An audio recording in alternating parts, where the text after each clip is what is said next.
Magandang gabi po. Narito na po ang resulta ng ating 9 p.m. Pieces o Lotto results today, ngayong August 27, 2023. At para po sa draw natin ngayon ay ang Ultra Lotto 658, ang Super Lotto 649, ang 3D Lotto, at ang 2D Lotto. Para po sa mga bagong nanonood, huwag niyo pong kakalimutan mag-subscribe sa aking channel at pahit na din po ako ng notification bell para updated po kayo lagi sa aking mga bagong upload.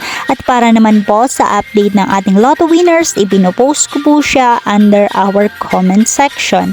Maraming salamat po.